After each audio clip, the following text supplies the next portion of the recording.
ஆட்டுப்பால் குடிச்சா அறிவழிஞ்சு போகும், எருமப்பால் குடிச்சா எப்பம் வந்து சேரும்.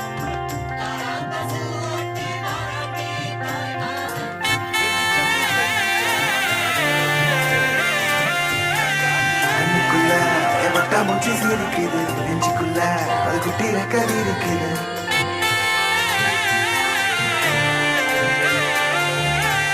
கண்ணுக்குள்ள எவட்டா மூச்சு சீரிக்குது, நெஞ்சுக்குள்ள அது குட்டிர கறி இருக்குது.